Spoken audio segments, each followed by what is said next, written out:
पंचभूतरे विलीन हेले पूर्वतन केन्द्रमंत्री देवेन्द्र प्रधान पुरी स्वर्गद्वार राष्ट्रीय मर्यादार सह संपन्न होइछि अंतिम संस्कार। मुखाग्नि देले बड़पुआ सौमेन्द्र प्रधान। शेष यात्रा रे सामिल होइथिले मुख्यमंत्री मोहन माझी, उपमुख्यमंत्री और बहु मान्यगण्य व्यक्ति। बाबा रामदेव स्वर्गद्वार पहुंची श्रद्धांजलि ज्ञापन करथिले। पुरी एसपी जिलापाल उपस्थित जिला पुलिस प्रशासन पक्षर गार्ड ऑफ ऑनर प्रदान कर देवेन्द्र प्रधान अमर रहे ध्वनि रे प्रकंपित होता स्वर्गद्वार। गतकाली केन्द्रमंत्री धर्मेन्द्र प्रधान बासभवन में अंतिम दर्शन करते बहु शुभेच्छु और प्रशंसक। आज सकाळे देवेन्द्र पार्थिव शरीर को भुवनेश्वर पुरी स्वर्गद्वार नि 84 वर्ष बयस नुआ दिल्ली रे पुआ तथा केन्द्र शिक्षा मंत्री धर्मेन्द्र प्रधान बासभवन में शेष निश्वास त्याग करते। गत किछि दिन धरी वार्धक्यजनित रोग से असुस्थ थे। देवेन्द्र प्रधान वियोग खबर पाई ओडिशा बीजेपी शिविर में शोकर छाया खेली जाइछि।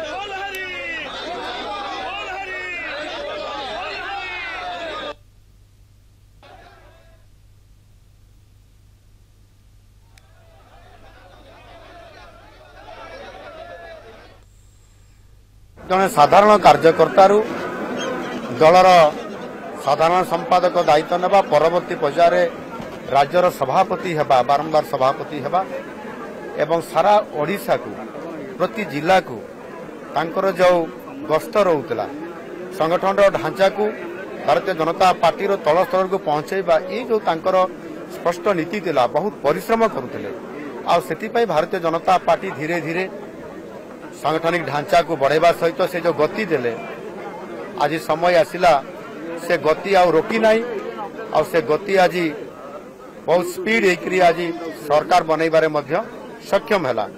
जो माने भारतीय जनता पार्टी संगठन रे गति देइथिले सेमानंक भितरे तो निश्चित भाव में कहबी तांकर श्रेष्ठत्व थिला एथिरे तांकर नेतृत्व।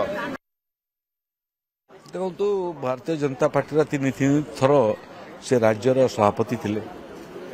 ता पूर्व बहुत पदपदवी रही केंद्रीय स्तर में राष्ट्रीय उपसभापति थिले एवं ओडिशा रे भारतीय जनता पार्टी को इटा उपर इटा जोड़ी करी आज जो काया देखुंत आपण भारतीय जनता पार्टी सर्वस्पर्शी सर्वव्यापी होती सरकार गठन करने सफल होती तार मुख्य बिंधाणी डॉक्टर देवेन्द्र प्रधान थिले। ओडिशा रो भारतीय जनता पार्टी प्रभुत्व क्षति है ओडिशार मध्य क्षति है एवं सर्वोपरि समाज गोटे दरदी मनीष को हरैला।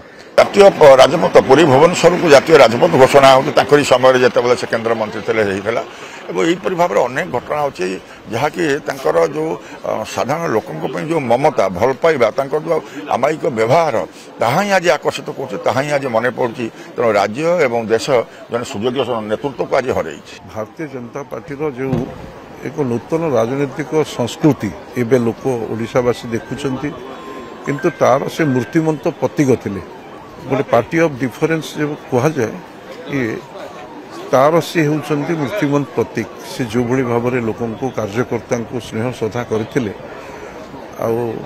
कार्यकर्ता नेता बनी आगामी दिन में विभिन्न पदपदवी रहीकि साधारण लोकों को पाखरे रहिबा ये कथा से प्रतिपादित करते तो अतएव एक सफल जीवन से जीते।